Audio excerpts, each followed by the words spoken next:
اعوذ باللہ من الشیطان الرجیم بسم اللہ الرحمن الرحیم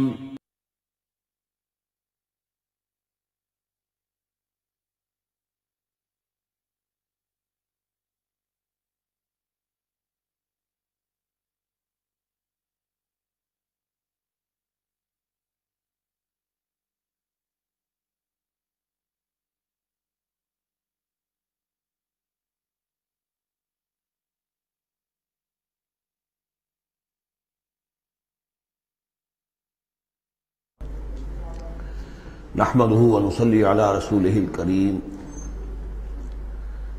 اما بعد فقد قال الله تبارك وتعالى كما ورد في سورة المجادلة اعوذ بالله من الشيطان الرجيم بسم الله الرحمن الرحيم ان الذين يحادون الله ورسوله كبتوا كما كبت الذين من قبلهم وقد انزلنا آیات بینات وللکافرین عذاب مہین صدق اللہ العظیم۔ جیسا کہ میں عرض کر چکا ہوں، سورہ حدید میں اللہ تعالیٰ کے لائق دیے ہوئے نظام عدل و قسط کے قیام کو، انبیاء کرام کی بعثت، کتابوں کے نزول اور جو میزان اللہ نے عطا فرمائی ہے اس کا مقصد قرار دیا گیا۔ ظاہر بات ہے کہ اس نظام عدل و قسط کو قائم کرنے کے لیے ایک جد و جہد، ایک سعی کرنی پڑے گی، اور اس میں یقیناً رکاوٹ ڈالی جائے گی ان لوگوں کی طرف سے کہ جو ایک غیر عادلانہ نظام میں مفادات اٹھا رہے ہوں، جن کو کہ کچھ پریولیجز حاصل ہوں۔ مثلا فرض کیجئے کسی معاشرے کے اندر سیاسی ریپریشن ہے، جبر ہے، ظاہر بات ہے کوئی ڈکٹیٹر ہیں، کچھ لوگ ہیں کہ جنہوں نے دوسرے لوگوں کو دبایا ہوا ہے، وہ کبھی پسند نہیں کریں گے کہ لوگوں کو ان کے حقوق مل جائیں۔ یا کسی معاشرے کے اندر زیادہ نمایاں چیز جو ہے وہ معاشی استحصال ہے، اکنامک ایکسپلائٹیشن ہے۔ نتیجہ کیا ہوگا کہ ایک طبقہ ہوگا غرباء کا، ہیو ناٹس کا، ایک ہوگا ہیوز کا۔ وہ ہیوز والے جو ہیں کبھی نہیں چاہیں گے کہ نظام بدلے، وہ رجسٹ کریں گے ٹوتھ اینڈ نیل۔ لہذا ایک کشاکش، ایک تصادم ناگزیر ہے۔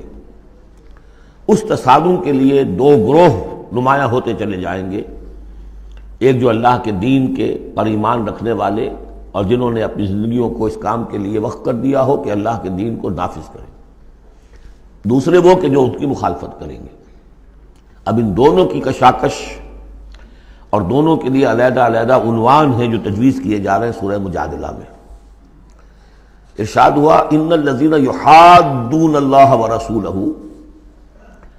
یہ یحادون یہ بھی حدید سے ہی بنا ہے، محاددہ باب مفاعلہ، جیسے جوہد سے مجاہدہ تو محاددہ مقاتلہ باب مفاعلہ، یعنی سخت مخالفت، پوری طاقت کے ساتھ مخالفت۔ یقیناً وہ لوگ جو پوری قوت کے ساتھ مخالفت کرنے پر تل گئے ہیں اللہ کی اور اس کے رسول کی، اور ظاہر بات ہے کہ اللہ اور اس کے رسول سے مراد اللہ کا دین ہے۔ اللہ تعالیٰ کی ایک تکوینی حکومت تو پوری دنیا میں ویسے ہی قائم ہے، اللہ کی کوئی کیا مخالفت کرے گا؟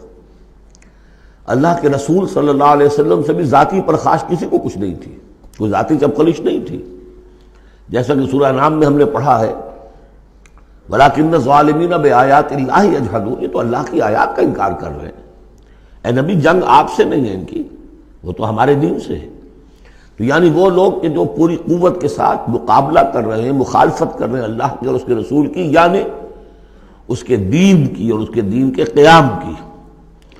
دین بھی اگر رکھا رہے کتابوں میں لکھا ہوا اور مزید پی ایچ ڈیز اس پہ آپ کرتے رہیے، کتابیں لکھتے رہیے، تو انہیں کوئی اعتراض نہیں، لیکن جب آپ یہ کہیں گے کہ اس دین کو قائم کرنا ہے تو یہ ہے بات کہ جو بہرحال ٹھنڈے پیٹوں برداشت نہیں کی جا سکتی۔ ان الذین یحادون اللہ ورسولہ کبتوا کما کبت الذین من قبلہم، وہ خوار ہو گئے، تباہ ہو گئے جس طریقے سے کہ ان سے پہلے کے لوگ تباہ ہوئے تھے۔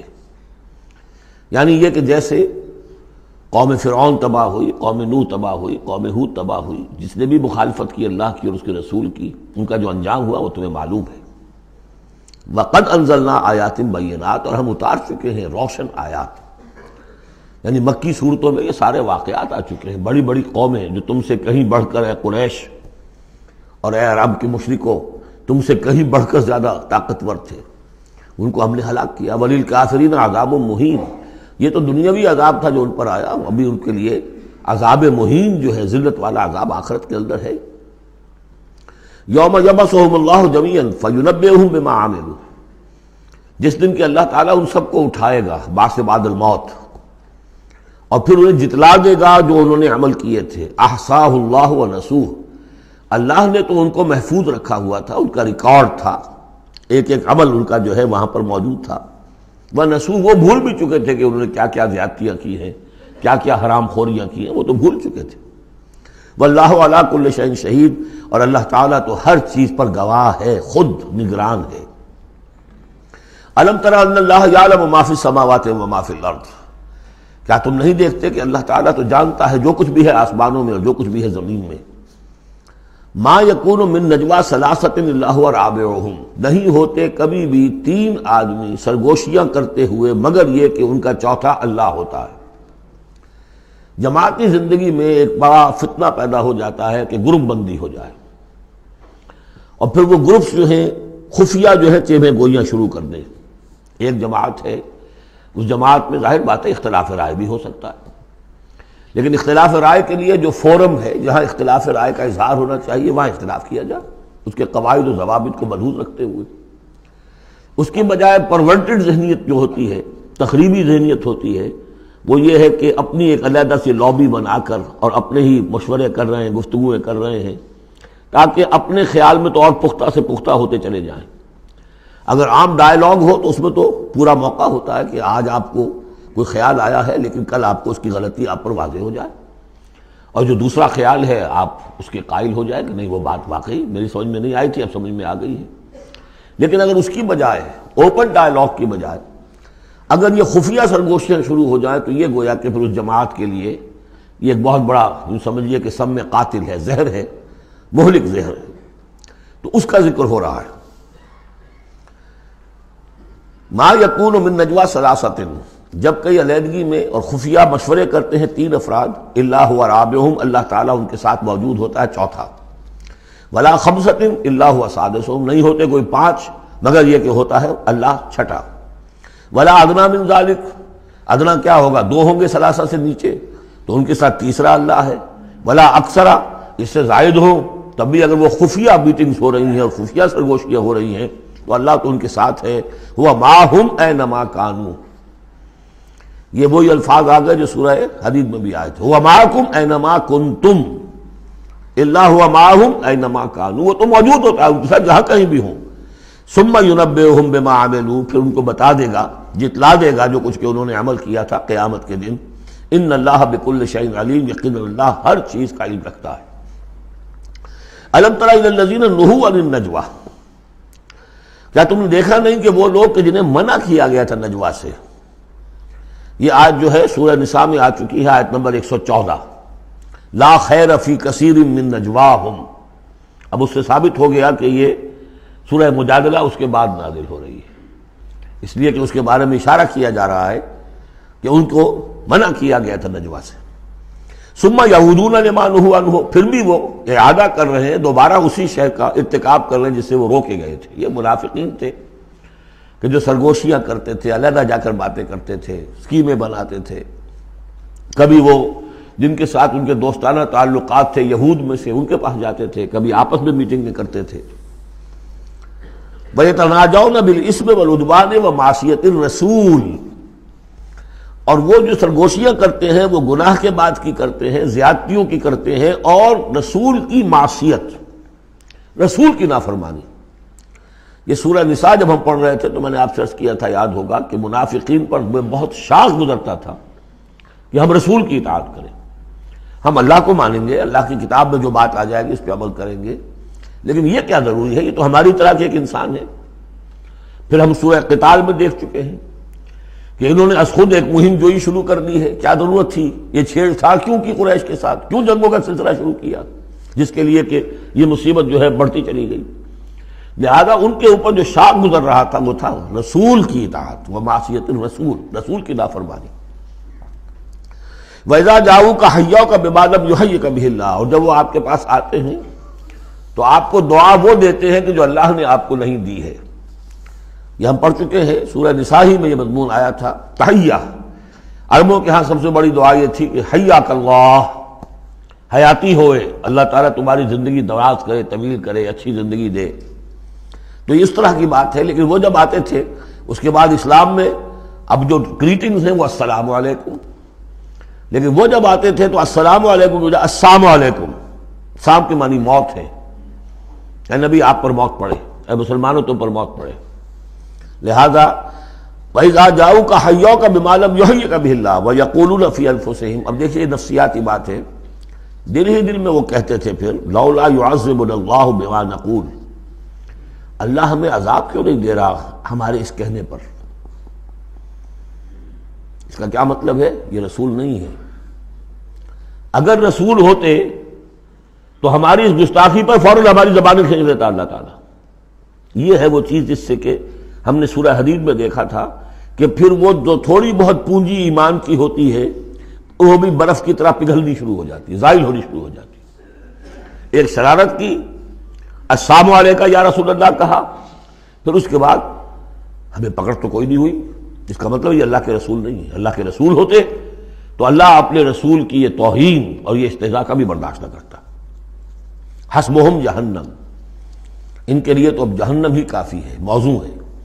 یصلونہا، اس میں وہ داخل ہوں گے، فبئس المصیر، اور بہت برا ٹھکانہ ہے.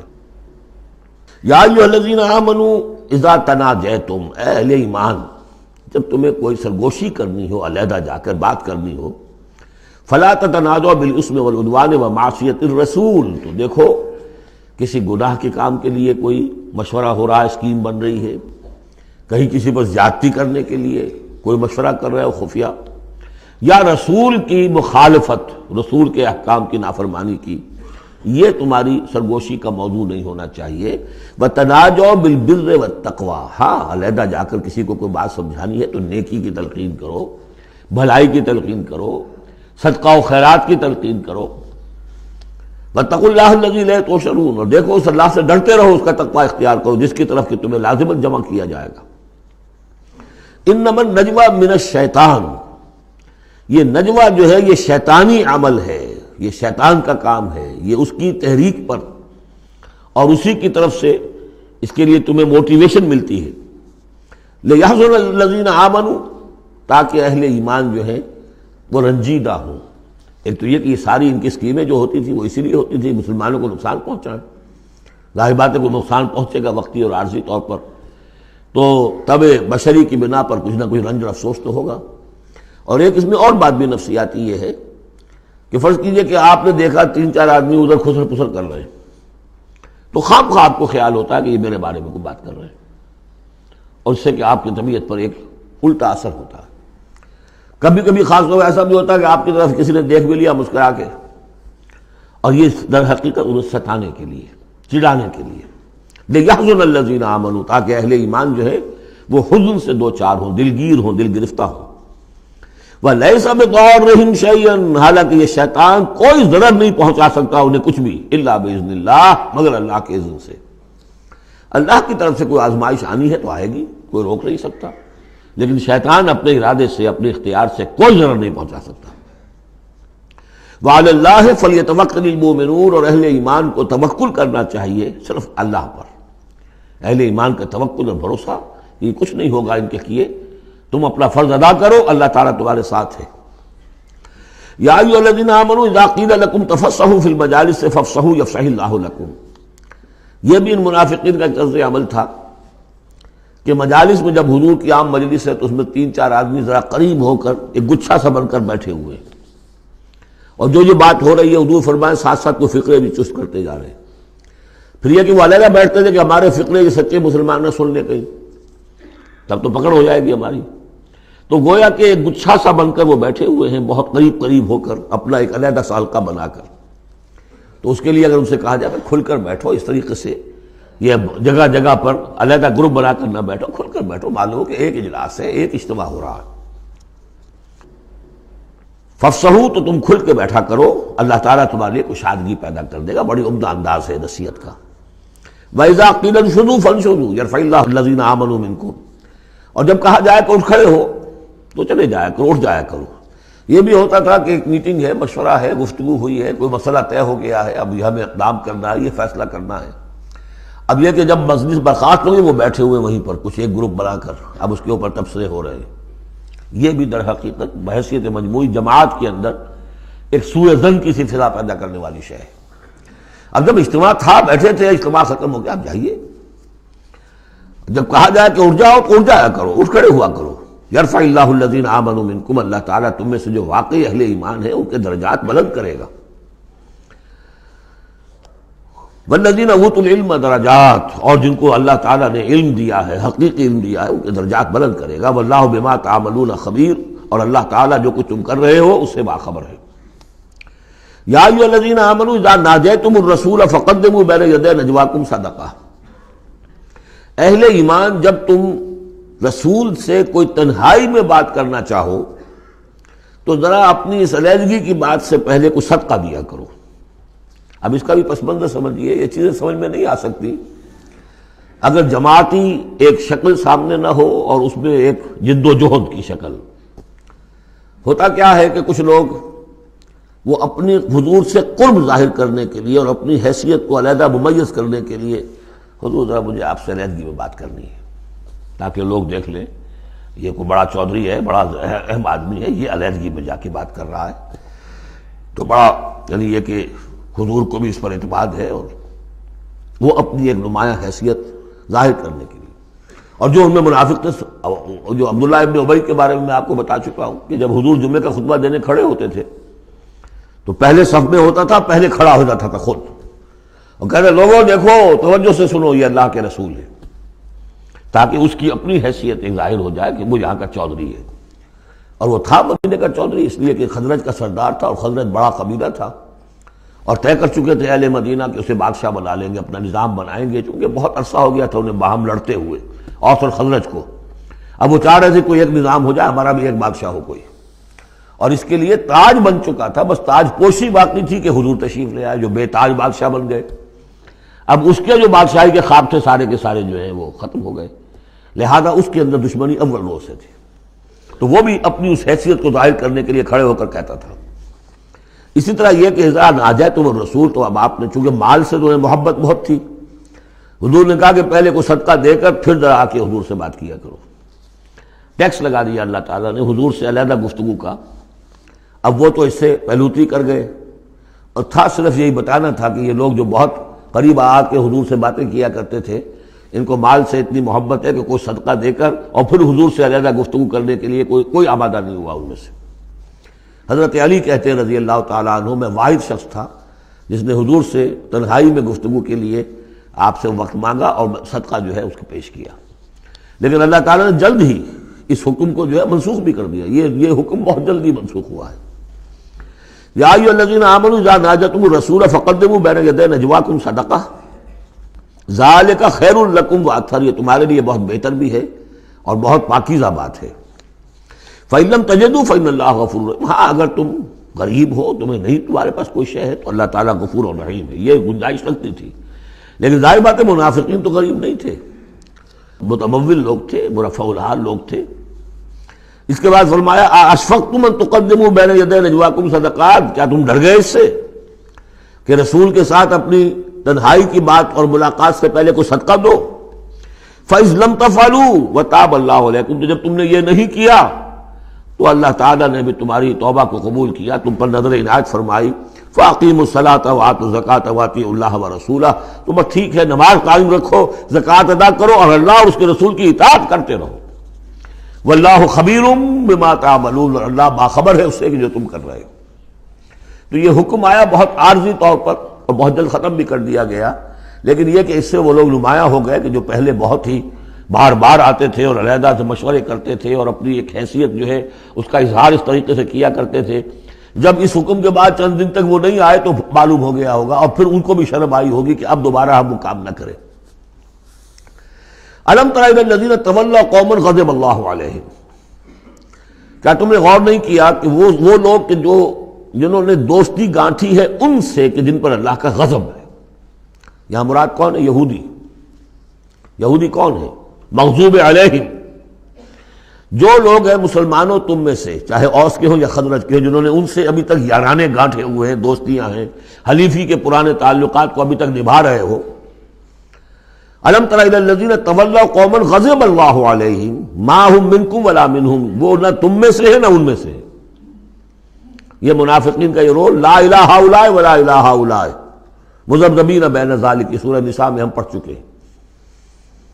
وَيَحْلِفُونَ عَلَى الْكَذِبِ وَهُمْ يَعْلَمُونَ، اور وہ جانتے بوجھتے جھوٹے حلف اٹھاتے ہیں، قسمیں کھاتے ہیں، جھوٹی قسمیں کھاتے ہیں۔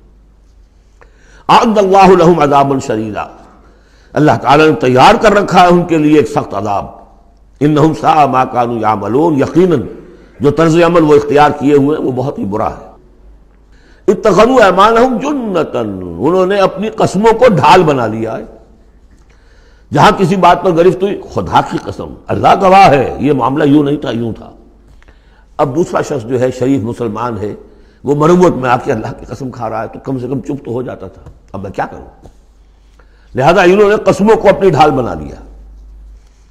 فصدوا عن سبیل اللہ، تو وہ رکتے بھی ہیں، روکتے بھی ہیں اللہ کے راستے سے۔ فلہم عذاب مہین، تو ان کے لیے اہانت آمیز عذاب ہے۔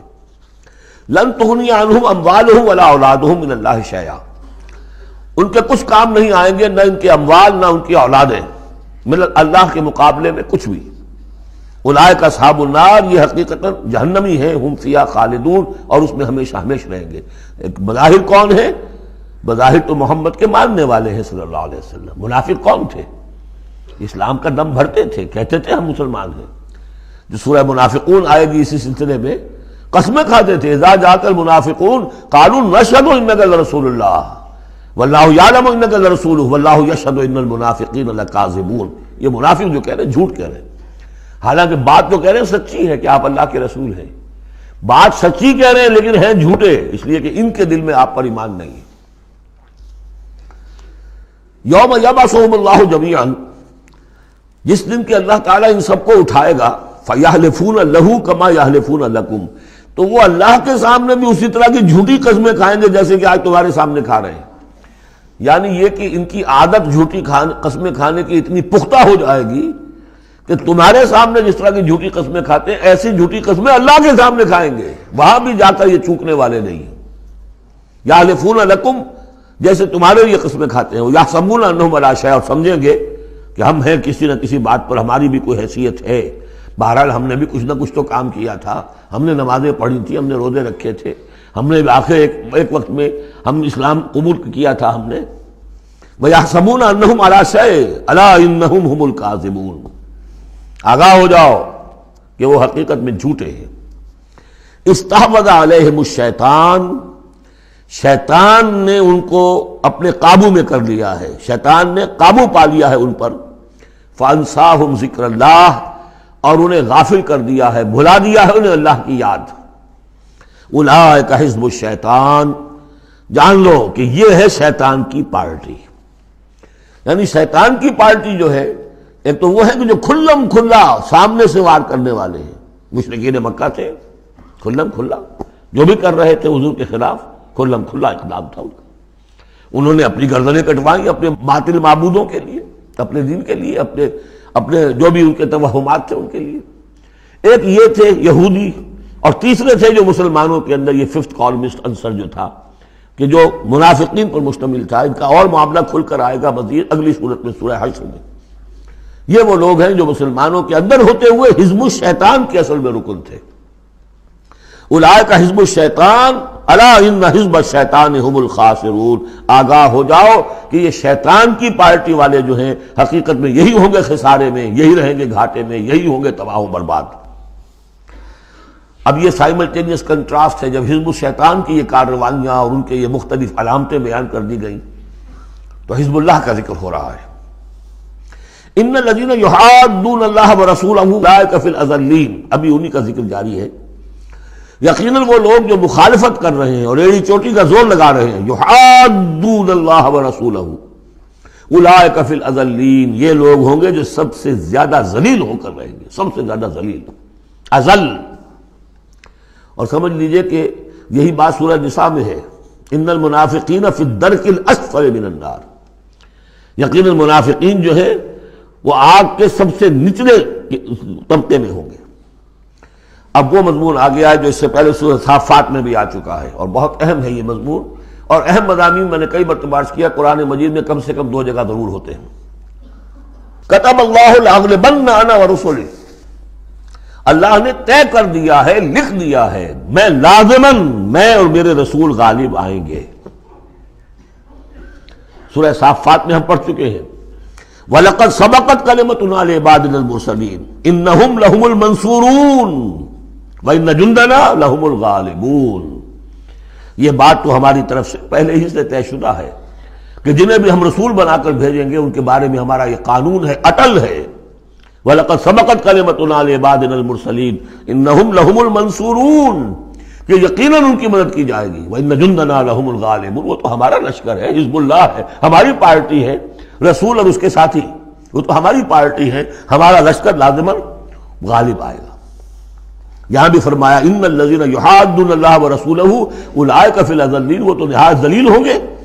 کتب اللہ لأغلبن انا ورسلی، اللہ نے لکھ دیا ہے کہ میں اور میرے رسول غالب آ کر رہیں گے۔ ان اللہ قوی عزیز، بے شک اللہ تعالیٰ زبردست ہے، زور آور ہے۔ اب اس میں جو لٹمس ٹیسٹ آ رہا ہے حزب اللہ میں ہے کون، اس میں جو سب سے بڑی بات ہے وہ یہ کہ اپنے سابقہ رشتوں کو، چاہے وہ باپ ہو، بیٹا ہو، بھائی ہو، حلیف ہو، دوست ہو، اگر وہ ایمان نہیں لایا اور آپ کے ایمان کی تلوار نے آپ کے اور اس کے درمیان کے رشتے کو کاٹ دیا، تب تو آپ حزب اللہ میں ہیں، اور اگر وہ رشتہ جو ہے لگا رہا آپ کے ساتھ تو آپ حزب اللہ میں نہیں۔ لٹمس ٹیسٹ یہ یکسو ہونا۔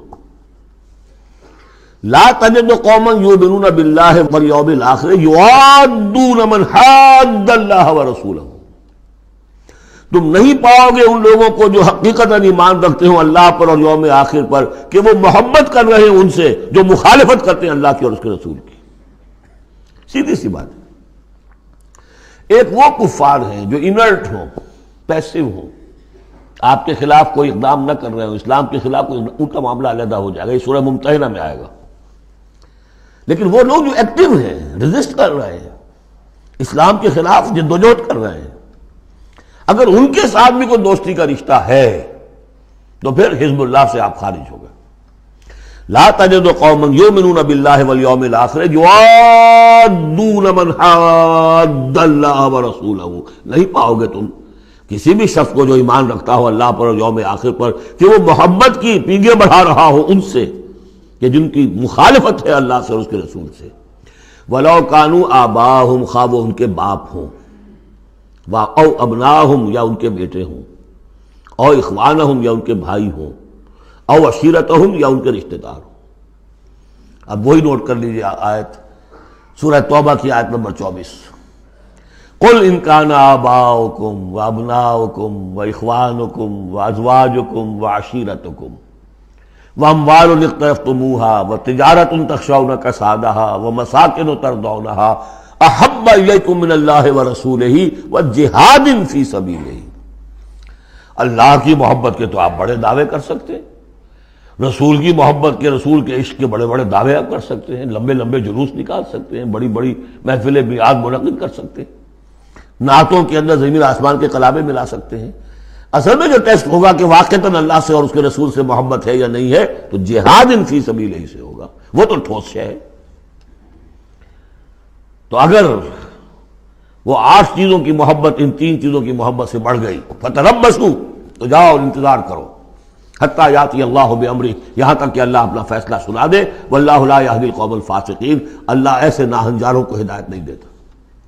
تقریباً اس کی ہم وزن آیت ہے یہ، لا تجد قوما یؤمنون باللہ والیوم الآخر یوادون من حاد اللہ ورسولہ ولو کانوا آباءہم او ابناءہم او اخوانہم او عشیرتہم۔ اولئک کتب فی قلوبہم الایمان وایدہم بروح منہ، یہ وہ لوگ ہیں جن کے دلوں میں اللہ نے ایمان لکھ دیا ہے۔ لکھ دینا کسی چیز کا پختہ کر دینا، طے کر دینا، لکھ دیا ہے، نقش فی الحجر، جیسے کہ پتھر میں لکیر ہو جائے، ایسا اللہ نے اس کو لکھ دیا ہے۔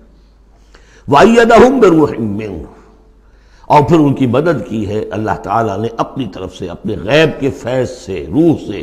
اب یہ روح فرشتہ بھی ہو سکتا ہے، یا اللہ تعالیٰ کی طرف سے الہام بھی ہو سکتا ہے، تو جو بھی اللہ کی طرف سے جو غیر مرئی جو بھی مدد آتی ہے وہ سب روح ہے۔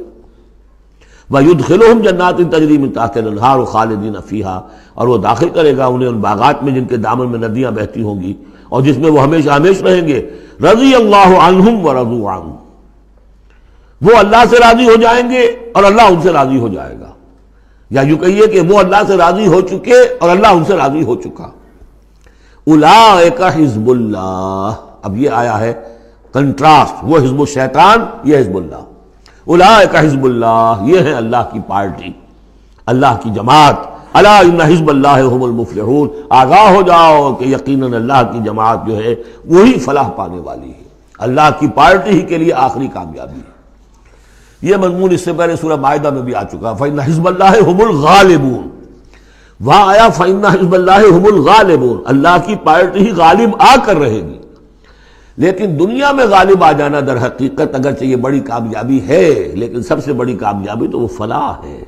اولئک الا ان حزب اللہ هم المفلحون، وہ انہیں کو فلاح ملنے والی ہے کہ جو اللہ کی پارٹی سے متعلق ہوں گے۔ اللہم ربنا اجعلنا منہم، اللہم ربنا اجعلنا منہم، اللہم ربنا اجعلنا منہم، آمین یا رب العالمین۔ سورۃ الحشر، بسم اللہ الرحمن الرحیم۔ سبح للہ ما فی السماوات وما فی الارض، سورہ حدید اس سے ایک لفظ میں بڑھ گیا صرف، وہاں تھا سبح للہ ما فی السماوات والارض، یہاں ما فی کا اضافہ، تسبیح کرتی ہے اللہ کی ہر وہ شے جو آسمانوں میں ہے اور ہر وہ شے جو زمین میں ہے، گویا کہ ایمفیسس بڑھ گیا۔ باقی وہی دو اسماء گرامی اللہ کے، وہو العزیز الحکیم، وہ العزیز ہے، زبردست ہے، اس کا اختیار مطلق ہے، اس میں کوئی چیکس اینڈ بیلنسز نہیں ہے، لیکن حکیم ہے، کمال حکمت والا۔ هو الذی اخرج الذین کفروا من اہل الکتاب من دیارہم لاول الحشر، اس میں اب یہ غزوہ بنی نذیر کا ذکر ہو رہا ہے۔ تین قبیلے تھے مدینے میں جب حضور تشریف لائے ہیں، بنو قینقاع، بنو نذیر، بنو قریظہ۔ سب سے پہلے ان تینوں سے معاہدہ ہو گیا۔ سب سے پہلے شرارت کی تھی غزوہ بدر کے فوراً بعد، وہ بنو قینقاع نے کی تھی۔ انہوں نے اپنے معاہدے کی خلاف ورزی کی، شرارتیں کی، تو حضور نے ان کو مدینے سے نکال دیا۔ دوسری باری آئی اس کی، یہ ہے بنو نذیر۔ غزوہ احد کے بعد، سن 3 میں غزوہ احد ہوا ہے، سن 4 میں ان یہ واقعہ پیش آیا ہے۔ انہوں نے، ان کا ایک سردار تھا کعب ابن اشرف، اس نے بڑی ریشہ دوانی شروع کی، قریش کے ساتھ سلسلہ جنبانی ہو رہا ہے، خود بھی گیا کسی طریقے سے، ہم تو ہماری جان ضیق میں آ گئی ہے، محمد آ گئے وہاں پر، آپ کی قوم کے لوگ ہیں، اب آپ ہی ہمیں ہماری جان ان سے چھڑائیں اور آپ لوگ حملہ کریں، ہم اندر سے مدد کریں گے۔ لہذا یہ ساری ریشہ دوانی ہو رہی تھی۔ ایک مرتبہ حضور کو بلایا، کچھ معاملات میں گفتگو کرنی ہے، جہاں بیٹھے ہوئے تھے کسی دیوار کے سائے میں نیچے، اس کے اوپر سے ایک بڑی چکی کا پارٹ جو ہے پھینکا تاکہ حضور کو ہلاک کر دے۔ تو یہ ساری ان کی طرف سے ریشہ دوانیاں ہو رہی تھیں۔ اس کے بعد بالآخر حضور نے فیصلہ کیا اور ان کے خلاف اقدام کیا۔ ربیع الاول سن 4 میں محاصرہ کر لیا ان کا، 6 دن یا یہ کہ مختلف تعداد آئی ہے دنوں کی، یہ محاصرہ جاری رہا۔ ان میں ہمت نہیں ہوئی کہ یہ مقابلہ کرتے، بالآخر انہوں نے سرنڈر کر دیا اور طے یہ پایا کہ انہیں جانے کی اجازت ہوگی اور جو سامان بھی یہ یہاں سے لے جا سکے۔ تو اب یہ ظاہر بات ہے کہ ان کے مکان تھے، وہ مکان بھی وہ گرا رہے تھے، کواڑ ہی لے جائیں، وہ جو اوپر کڑیاں لگی ہوئی ہیں وہی لے جائیں۔ تو یہ سب کے سب جو پورا قبیلہ ہے نکل گیا، جو سامان اٹھا کر لے جا سکتے تھے وہ لے گئے۔ وہ تیسرا معاملہ جو ہوا پھر وہ بنو قریظہ کا ہوا، وہ غزوہ احزاب کے بعد ہوا، وہ ہم پڑھ چکے ہیں سورہ احزاب کے اندر۔ اس طرح ایک ایک کر کے تینوں ان قبائل نے یہود کے وعدہ خلافی کی اور پھر وہ اپنے کیفر کردار کو پہنچے. یہ بنی نذیر کا معاملہ ہے. هو الذی اخرج الذین کفروا من اہل الکتاب من دیارہم، وہی ہے جس نے نکال باہر کیا ان کافروں کو جو اہل کتاب میں سے تھے ان کے گھروں سے لاول الحشر، پہلے جمع ہونے کے وقت. یعنی مسلمان بھی سمجھتے تھے کہ اتنی آسانی سے نہیں ہوگا معاملہ، جنگ ہوگی، یہ سامنے آئیں گے، میدان میں آئیں گے، جنگ ہوگی، خونریزی ہوگی. ان لوگوں کی بھی بڑی بڑکیں تھیں، پہلے تو بہت بڑکیں مارتے تھے کہ ہم یہ کر دیں گے، وہ کر دیں گے. مسلمانوں قریش سے تمہاری جنگ ہوئی ہے، اگر بھی ہم سے اگر مقابلہ پیش آیا تو تمہیں معلوم ہوگا جنگ کسے کہتے ہیں، وغیرہ وغیرہ. یہ سورہ بنی اسرائیل، سورہ آل عمران کے بالکل شروع میں اس کا تذکرہ ہے. لیکن یہ کہ اول الحشر، یا تو اس کا مطلب یہ ہے کہ پہلی ہی مرتبہ جمع ہوئے ہیں، مسلمانوں نے آ کے محاصرہ کیا اور یہ نکل آئے اور ہتھیار رکھ دیے، یا اس سے مراد یہ ہے کہ پہلی مرتبہ تو یہ یہاں سے اب نکالے جا رہے ہیں، پھر ایک وقت آئے گا کہ یہ خیبر سے بھی کھڑے جائیں گے. حضرت عمر کے زمانے میں تو جزیرہ نما عرب کو خالی کرا دیا گیا عیسائیوں سے اور یہودیوں سے. پھر ایک اور حشر ہونے والا ہے، وہ قیامت کا حشر ہے. تو اول الحشر یہ ہے جو ہوا ہے، ان کے ساتھ پیش آیا. ما ظننتم ان یخرجوا، مسلمانوں تمہارا بھی گمان یہ نہیں تھا کہ وہ نکل جائیں گے اتنی آسانی سے. وظنوا، اور ان کا بھی یہ یقین تھا، انہم مانعتہم حصونہم، کہ ان کے جو قلعے ہیں وہ انہیں بچا لیں گے، ان کی حفاظت کریں گے، من اللہ، اللہ سے. فَأَتَاهُمُ اللَّهُ مِنْ حَيْثُ لَمْ يَحْتَسِبُوا، تو اللہ نے تو ان پر حملہ کیا وہاں سے جہاں سے انہیں گمان ہی نہیں تھا، یعنی ان کے دلوں میں رعب ڈال دیا. باہر سے کچھ کرنے کی ضرورت نہیں اللہ کو، اللہ نے ان کے دلوں میں خوف پیدا کر دیا. وَقَذَفَ فِي قُلُوبِهِمُ الرُّعْبَ، ان کے دلوں میں اللہ تعالیٰ نے رعب جو ہے وہ ڈال دیا. یخربون بیوتہم، اب دیکھ لو وہ خود اپنے گھر جو ہیں ان کی تخریب کر رہے ہیں، توڑ رہے ہیں، کوئی کیواڑ نکالنے کو، کچھ کھڑکی نکالنے کو، کوئی چوکھٹ نکالنے کو، کوئی اور اوپر کے جو ہے کڑیے اور شہتیر لے جانے کے لیے. یخربون بیوتہم بایدیہم، اپنے ہاتھوں سے بھی تخریب ہو رہی ہے، وایدی المومنین، اور اہل ایمان کے ہاتھوں سے بھی. فاعتبروا یا اولی الابصار، تو اے آنکھوں والو عبرت حاصل کرو. یہ گویا کہ سنایا جا رہا ہے بنو قریظہ کو بھی، جب تم رہ گئے ہو، ایک رہ گیا، عبرت حاصل کرو. وَلَوْلَا أَن كَتَبَ اللَّهُ عَلَيْهِمُ الْجَلَاءَ، اگر اللہ تعالیٰ نے پہلے سے یہ لکھ نہ دیا ہوتا کہ ان کو جلا وطن کیا جائے گا، لَعَذَّبَهُمْ فِي الدُّنْيَا، تو انہیں اور سخت عذاب دیتا دنیا کی زندگی میں. وَلَهُمْ فِي الْآخِرَةِ عَذَابُ النَّارِ، اور آخرت میں تو ان کے لیے آگ کا عذاب ہے ہی. ذَلِكَ بِأَنَّهُمْ شَاقُّوا اللَّهَ وَرَسُولَهُ، یہ اس لیے کہ انہوں نے اللہ اور اس کے رسول سے مخالفت کی، زندم زندہ کی. وَمَن يُشَاقِّ اللَّهَ فَإِنَّ اللَّهَ شَدِيدُ الْعِقَابِ، اور جو اللہ کے ساتھ، جو اس کے ساتھ زندم زندہ کرے، اللہ کے ساتھ اللہ کی مخالفت پر کمر کس لے، تو تم سمجھ لو کہ اللہ تعالیٰ تو پھر سزا دینے میں بہت سخت ہے. مَا قَطَعْتُم مِّن لِینَةٍ أَوْ تَرَكْتُمُوهَا قَائِمَةً عَلَىٰ أُصُولِهَا، جو بھی تم نے لینا، یہ ایک خاص قسم کے کھجور کا درخت ہوتا تھا لینا، ان کے جو یہ گڑھیاں تھیں، ان کے جو مکان تھے، حویلیاں تھیں، ان کے چاروں طرف جو ہے کھجوروں کے اس طرح کی باڑ سی جیسے لگی ہوئی تھی، ایک طرح کی فصیل کھجوروں کا درخت گھنے. تو جب مسلمانوں نے محاصرہ کیا تو بعض جگہوں سے انہوں نے کھجور کے یہ درخت کاٹے، اس لیے کہ حملہ کرنے کے لیے پر کھلی جگہ چاہیے تھی. تو انہوں نے پھر پروپیگنڈا بنایا، اسکینڈل بنا دیا، دیکھو یہ اللہ کے رسول بنے پھرتے ہیں اور یہ اہل ایمان، اور یہ درخت کاٹ رہے ہیں. تو یہاں اللہ تعالیٰ نے اہل ایمان کے اس اقدام کی طرف اس کا جواز عطا فرمایا ہے کہ یہ تم نے صحیح کیا، تو غلط کام نہیں کیا. مَا قَطَعْتُم مِّن لِینَةٍ أَوْ تَرَكْتُمُوهَا، تم نے جو بھی وہ کھجور کے درخت کاٹے یا جو بھی تم نے چھوڑ دیے انہیں، قائمۃ علی اصولھا، جو اپنی جڑوں پر کھڑے ہوئے ہیں اب بھی، فبإذن اللہ، یہ سب اللہ کے اذن سے ہوا ہے. یعنی اللہ کے رسول صلی اللہ علیہ وسلم نے اگر نہیں روکا ہے تو ان کا نہ روکنا گویا کہ اللہ کی طرف سے اس کی ایک منظوری اور اس کی طرف سے اللہ تعالیٰ کی طرف سے امپلائڈ جو ہے اس کی سینکشن ہے. مَا قَطَعْتُم مِّن لِینَةٍ أَوْ تَرَكْتُمُوهَا قَائِمَةً عَلَىٰ أُصُولِهَا فَبِإِذْنِ اللَّهِ وَلِيُخْزِيَ الْفَاسِقِينَ، اور یہ اس لیے تھا تاکہ فاسقوں کو اللہ تعالیٰ رسوا کرے اور ذلیل و خوار کرے. اب اس سورہ مبارکہ کا یہ ایک اہم ترین مضمون آ رہا ہے، اور وہ ہے فے کا مال. مال غنیمت جب جنگ ہو اور جنگ کے نتیجے میں جو بھی مال ملے وہ مال غنیمت ہے. اس کا حکم سورہ انفال میں آ چکا. خمس جو ہے 5واں حصہ اللہ اور اس کے رسول کے لیے اور رسول کے قرابت داروں کے لیے اور مسکینوں کے لیے اور وابن السبیل اور مسافر کے لیے 4 حصے تقسیم ہو جائیں گے مجاہدین کے مابین جنہوں نے جنگ میں حصہ لیا، اور ان میں سے جو سواری والے ہوں گے دوہرا حصہ، اور جو پیدل ہوں گے انہیں اکیلا۔ یہاں اب ذکر ہو رہا ہے کہ جنگ کی نوبت نہیں آئی، لہذا یہ مال فے ہے، یہ غنیمت نہیں ہے، یہ مال فے ہے، اور یہ کل کا کل اللہ اور اس کے رسول کا ہے۔ گویا کہ اس میں کسی کو بھی مسلمان کو کوئی حصہ نہیں ملے گا سوائے اس کے کہ جو اللہ کا رسول کسی کو فقیر کو غریب کو مسکین کو دینا چاہے، وہ الگ بات ہے۔ وما افاء اللہ علی رسولہ، اور جو مال کے ہاتھ لگا دیا ہے اللہ نے اپنے رسول کے، منہم ان سے یعنی بنو نذیر سے، فما اوجفتم علیہ من خیر ولا رکاب، تو دیکھو اے مسلمانوں، تم نے ان پر نہیں دوڑائے نہ اپنے گھوڑے نہ اونٹ، ولیکن اللہ یسلط رسلہ علی من یشاء، یہ تو اللہ کی حکمت ہے، مشیت ہے، اس کی قدرت ہے، اللہ تعالیٰ مسلط کر دیتا ہے اپنے رسولوں کو جس پر چاہتا ہے۔ یہ خاص قدرت خدا بندی سے کہ اللہ نے ان کے دلوں میں رعب ڈال دیا، انہوں نے خود آ کے سرنڈر کر دیا، تو تمہیں تو جنگ کرنے کی نوبت پیش نہیں آئی، لہذا یہ مال غنیمت نہیں ہے۔ تو اللہ علی کل شیء قدیر، اللہ تعالیٰ ہر چیز پر قادر ہے۔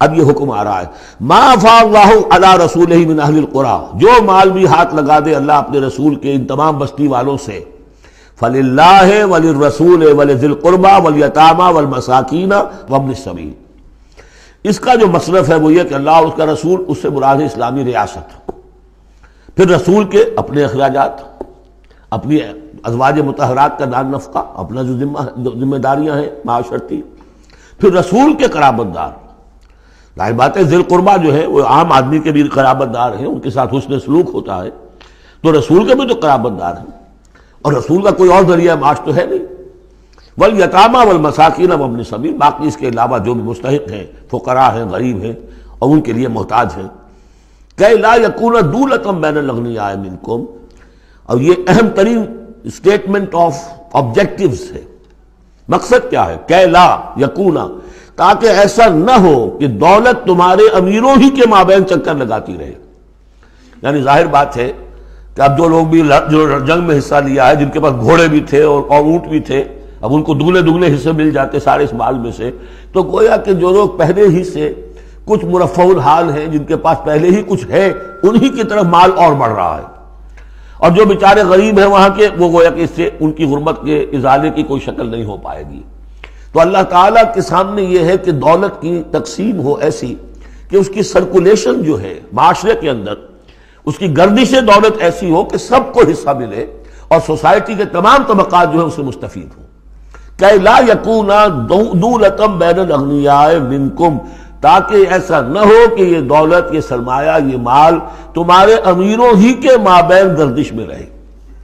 اس کی ایک سادہ سی مثال میں دیتا ہوں کہ 1 کروڑ پتی کی بیٹی لاکھوں روپے کا جہیز لے کے 1 کروڑ پتی کے بیٹے کے گھر چلی گئی، گویا کہ وہ لاکھوں روپے کے جہیز نے گردش تو کی ہے، لیکن 1 کروڑ پتی سے نکل کے دوسرے کروڑ پتی کے ہاں چلی گئی۔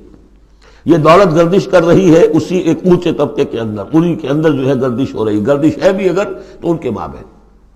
ہونا یہ چاہیے کہ یہ سوسائٹی کے تمام طبقات کے اندر اس کا نفوذ ہو رہا ہو، سب کو اس سے فیض پہنچ رہا ہو، تاکہ یہ جو اس قدر جو ہے اونچ نیچ ہے، اتنی عدم مساوات ہے، وہ ختم ہو۔ وہ مساوات کے تمام انسان بالکل برابر کر دیے جائیں، وہ تو نہ کبھی ہوئی ہے نہ ہو سکتی ہے، وہ تو کمیونزم بھی مر گیا اور ایک دن کے لیے بھی اس مساوات کو قائم نہیں کر سکا۔ یہ ضرور ہے کہ انہوں نے جو اتنا فرق و تفاوت تھا، وہ نہیں ہے کہ جو امریکہ میں آج بھی ہے اور اس وقت بھی تھا، وہ فرق و تفاوت وہاں نہیں تھا، لیکن یہ کہ بالکل برابر سپاہی اور سپہ سالار برابر تو نہیں ہو سکتے، کچھ نہ کچھ فرق تو ہوگا، لیکن یہ کہ ایسا نہ ہو کہ معاشرے کے ایک طبقے میں ایک طرف تو احتیاج ہی احتیاج بڑھتی چلی جائے، بھوک ہو، احتیاج ہو، جس کے لیے کہ یہاں تک فرمایا حضور نے قاد الفقر ان یکون کفرا، فقر جو ہے احتیاج وہ انسان کو کفر تک پہنچا دیتی ہے۔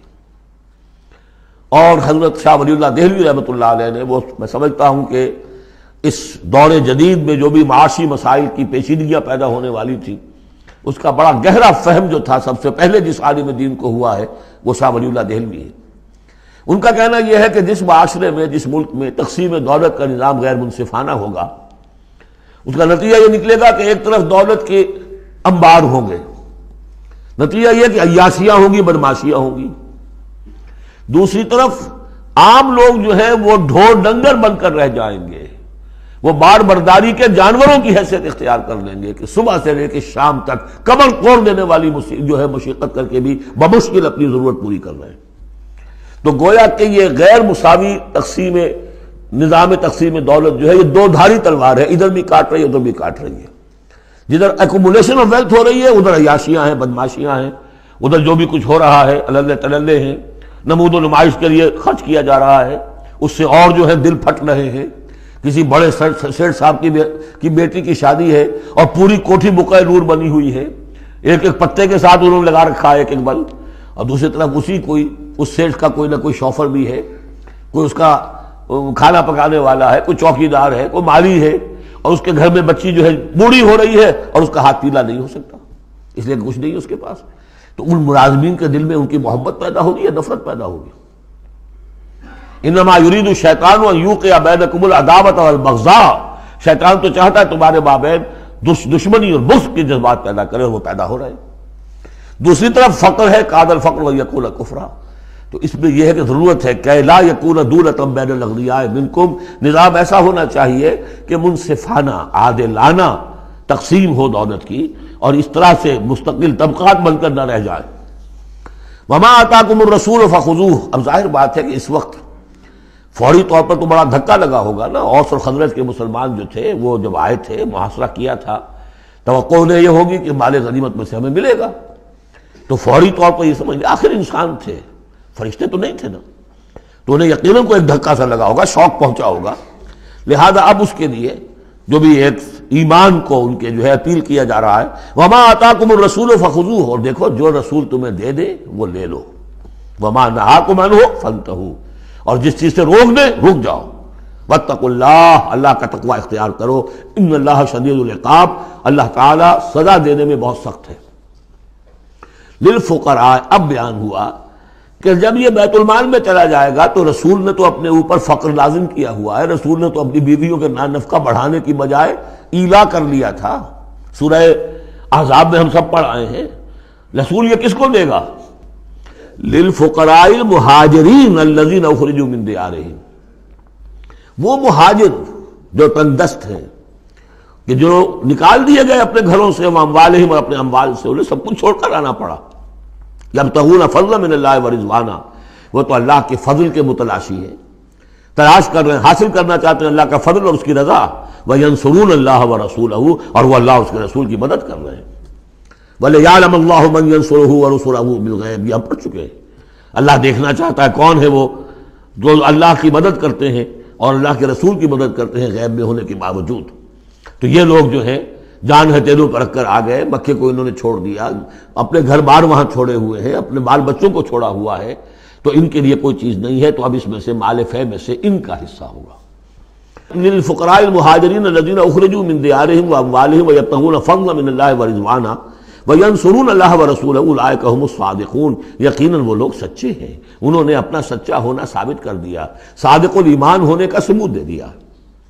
والذین تبوؤا الدار والایمان من قبلہم، اور جو لوگ گھروں میں آباد تھے اور جن کو پاس ایمان بھی تھا ان سے پہلے، یعنی ان کے آنے سے پہلے، یعنی انصار مدینے میں جو پہلے سے آباد تھے اور ان کے دلوں میں بھی ایمان پیدا ہو چکا تھا، وہ جب یہ مہاجرین آئے ہیں تو ان کا طرز عمل کیا تھا؟ جن کے دلوں میں ایمان تھا، یحبون من ہاجر الیہم، انہوں نے قطعاً گراں نہیں محسوس کیا کہ یہ ہجرت کر کے لوگ آ گئے ہیں، ہماری معیشت پر بوجھ بن جائیں گے، ہمارے لیے جو ہے یہ آبادی جو ہے اتنی بڑی اور بڑھ رہی ہے، ان کے پاس کوئی دولت نہیں ہے، سرمایہ نہیں ہے، کوئی انویسٹمنٹ نہیں کر سکتے، تو بجائے اس کے کہ وہ یہ محسوس کریں کہ ہمارے اوپر تو یہ بہت بڑا بوجھ آ گیا، یحبون من ہاجر الیہم، وہ تو محبت کرتے ہیں ان سے جنہوں نے ہجرت کی ہے، ان کی طرف آئے ہیں ان کے ہاں، ولا یجدون فی صدورہم حاجۃ مما اوتوا، اور وہ نہیں پاتے اپنے سینوں کے اندر کوئی بھی حاجت، کوئی تنگی اس چیز پر کہ جو انہیں دی جا رہی ہے، کہ انہیں کیوں دیا جا رہا ہے،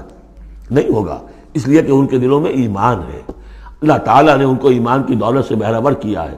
یہ جیسا کہ میں نے عرض کیا کہ انصار میں سے جن حضرات کو توقع تھی کہ اب یہ سارا مال و اسباب جو چھوڑ کر گئے ہیں بنو نذیر، اس میں سے ہمیں بھی حصہ ملے گا، اور جب یہ طے ہو گیا کہ یہ سارا مال فے ہے، یہ مال غنیمت ہے ہی نہیں، تو آخر فوری طور پر تو ایک دھکا سا لگا ہوگا۔ یہ ساری آیات در حقیقت ان کی تشفی کے لیے، تسکین کے لیے، ان کے جذبہ ایمان کو اپیل کرتے ہوئے اللہ اور اس کے رسول کے حوالے سے وہ بات کی جا رہی ہے، اور جو بھی ان کے اندر ایمان تھا در حقیقت اس کا اعتراف کرتے ہوئے کہ والذین تبوؤا الدار والایمان من قبلہم یحبون من ہاجر الیہم، وہ تو محبت کرتے ہیں ان لوگوں سے جو ہجرت کر کے ان کے ہاں آ گئے ہیں، ولا یجدون فی صدورہم حاجۃ مما اوتوا، اور انہیں ہرگز کوئی تنگی محسوس نہیں ہوتی اس معاملے پر کہ جو انہیں دیا جا رہا ہے مہاجرین کو، وَيُؤْثِرُونَ عَلَىٰ أَنفُسِهِمْ وَلَوْ كَانَ بِهِمْ خَصَاصَةٌ، اور وہ تو اپنے اوپر ترجیح دیتے ہیں دوسروں کو خواہ ان کے اپنے اوپر تنگی ہو۔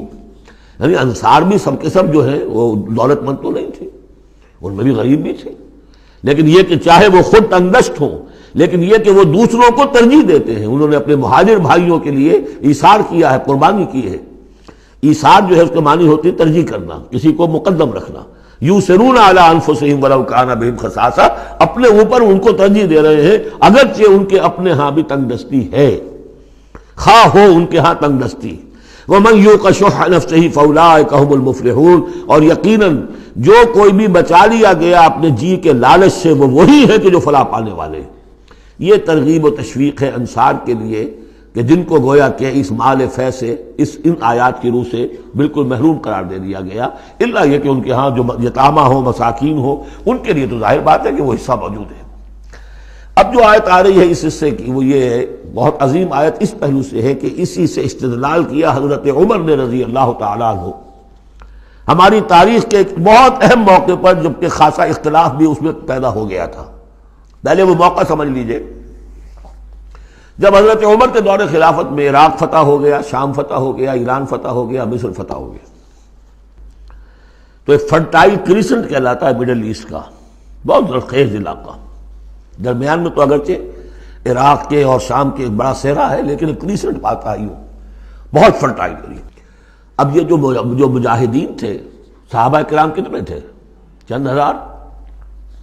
ان کی طرف سے مطالبہ ہوا کہ یہ ساری زمینیں یہ مال غنیمت ہے، 1/5 رکھیے بیت المال کے لیے، 4/5 ہمارے اندر تقسیم کر دی۔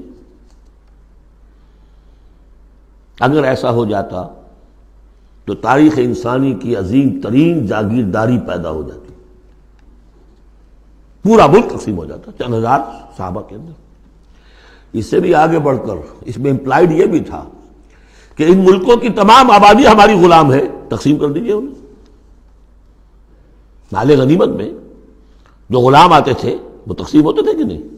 لونڈیاں آتی تھی تو تقسیم ہوتی تھی کہ نہیں؟ یہ اتنا بڑا مسئلہ تھا، حضرت عمر رضی اللہ تعالیٰ عنہ نے اس پر غور کیا، اور ان کی رائے یہ ہوئی کہ یہ جو مال ہے یہ مال فے شمار ہوگا، مال غنیمت نہیں۔ مال غنیمت صرف وہ ہوگا جو کسی جنگ میں مارکے کے عین مقام پر جو چیز ملے گی، جو تلواریں دشمن کے ہاتھ سے آپ کے ہاتھ لگ گئیں، زرہیں ہیں اور سامان ہے، یا بھیڑیں بکریاں ہیں، ان کے بھی تو راشن ساتھ ہوتے تھے کہ نہیں، گھوڑے ہیں، اونٹ ہیں، یا وہاں جو پی او ڈبلیوز ہوں گے جو وہاں گرفتار ہوں گے، جو لڑنے والے، یا عورتیں اگر وہاں ساتھ ہوں گی وہ کنیزیں بنائی جائیں گی۔ تو جو محاذ جنگ پر جو مال آئے گا وہ تو غنیمت ہے، لیکن پورا ملک، اب جنگ تو ایک ہوئی ہے، نہابند کی جنگ ہوئی ہے یا فلاں کسی اور کی جنگ ہوئی ہے، تو اس کے نتیجے میں تم پورا کا پورا ملک جو ہے کسی کے قبضے میں آ گیا۔ ساری حکومت جو تھی ابراہیم لودھی کی، پانی پت کی جنگ کے اندر وہ ہارا اور ساری حکومت جو ہے وہ اب بابر کی ہو گئی۔ تو اگر اس طرح کا کوئی معاملہ اس وقت سمجھا جاتا تو اب سارے کے سارے لوگ غلام اور ان کی عورتیں کنیزیں، جو چاہیں کریں وہ۔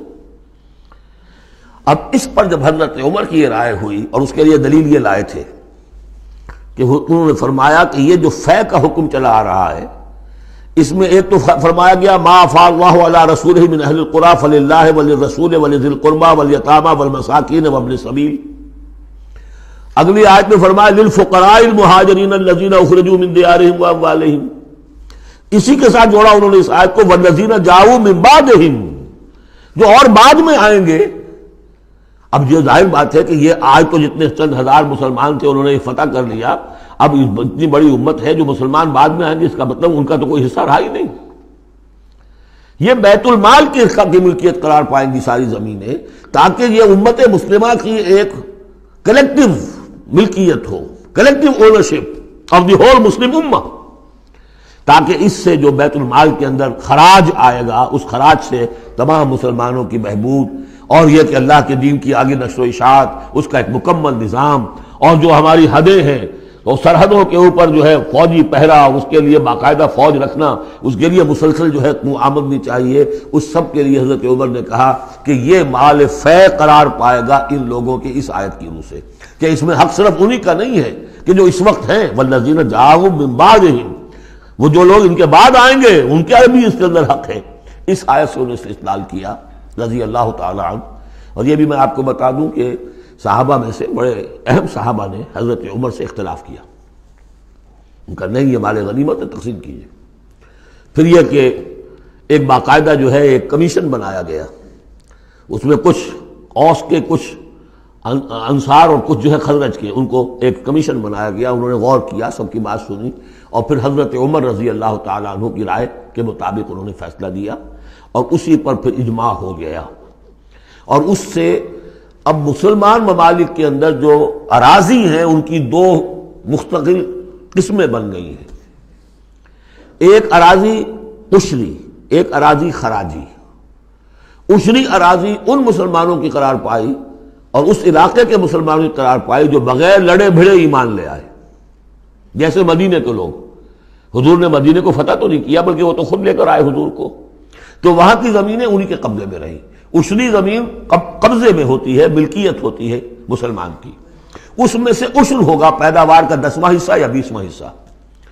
یہ زمینیں کہ جہاں کسی قوم نے، کسی فوج نے لڑ بھڑ کر پھر شکست کھائی ہو یا پھر کسی اور طریقے سے فتح کیا گیا ہو ملک، اگر مسلمانوں نے فتح کیا ہو تو وہاں کی ساری زمینیں خراجی ہیں، وہ کسی کی انفرادی ملکیت نہیں ہے بلکہ اجتماعی ملکیت ہے۔ کلیکٹیو اونرشپ آف لینڈ پہلی مرتبہ تاریخ انسانی میں حضرت عمر رضی اللہ تعالیٰ عنہ کے اس اجتہاد کے نتیجے میں وجود میں آیا، کلیکٹیو اونرشپ آف لینڈ، کہ یہ کسی کی انفرادی ملکیت نہیں ہے۔ جو ملک بھی فتح کیا گیا ہے بزور شمشیر طاقت کے ساتھ، اس کی زمینیں خراجی ہیں، عشری نہیں ہیں، یعنی وہ مسلمانوں کی اجتماعی ملکیت ہے، انفرادی نہیں ہے۔ اب مسلمان ہو چاہے تو وہاں پر، چاہے وہ مجوسی تھے یا ہندو ہو، کوئی ہو، وہ کاشت کریں گے، لیکن اس میں سے خراج جائے گا سیدھا بیت المال میں، کوئی اس میں بیچ میں نہ زمیندار ہے اور نہ کوئی جاگیردار ہے۔ اس زمین کو کہتے ہیں خراجی زمین۔ اور پچھلی صدی تک تقریباً اس پر اجماع تھا کہ ہندوستان کی ساری زمینیں خراجی ہیں، یہاں کوئی عشری زمین نہیں ہے، کوئی زمین ملکیت ہی نہیں ہے، کسی کو ملکیت نہیں، سب یہ مسلمانوں کی اجتماعی ملکیت ہے۔ چنانچہ قاضی صلاح اللہ پانی پتی رحمۃ اللہ علیہ، پچھلی صدی کے بڑے عظیم مفسر، محدث، بہت بڑے صوفی، بہت بڑے مفتی، ان کی تفسیر جو ہے تفسیر مظہری، وہ انہوں نے اپنے مرشد کے نام پر لکھی خود ہے، لیکن نام تفسیر صلاحی نہیں رکھا، تفسیر مظہری اپنے استاد کے نام سے منسوب کیا۔ تو اس تفسیر کے لکھنے والے شخص نے جو رسالہ لکھا ہے مالا بدھ منہ، وہ فقہ کا ایک بہت ہی ابتدائی سا رسالہ ہے، اور ہمارے سارے عربی مدارس میں وہ پڑھایا جاتا ہے۔ وہ فقہ کی تعلیم جو ہر مسلمان کو معلوم ہونی چاہیے، مالا بدھ منہ، اس میں صاف لکھا ہے ہندوستان میں کوئی زمین عشری ہے ہی نہیں، لہذا میں عشر کے مسائل اس میں لکھتا ہی نہیں۔ خام خواہ طلبہ کے دلوں پر بوجھ پڑے، کیا ضرورت ہے، جبکہ یہاں اس کی اپلیکیشن ہی نہیں ہے۔ ہندوستان میں کوئی زمین جو ہے عشری نہیں، سب خراجی ہے۔ خراجی ہے تو اس کا نتیجہ کیا نکلتا ہے کہ بالکل نیا بندوبست اراضی ہو سکتا ہے، ان جاگیرداروں سے زمین واپس لی جا سکتی، ملکیت ہی نہیں ہے ان کی۔ یہ تو یہ کہ کبھی کسی شہنشاہ نے دے دی یا انگریزوں نے دے دی، کسی اور نے دے دی، ان کی ملکیت نہیں ہے، یہ ہے خراجی زمینیں، خراجی رہیں گی۔ تو یہ بہت اہم مسئلہ ہے اور اس کا تعلق اس آیت سے ہے۔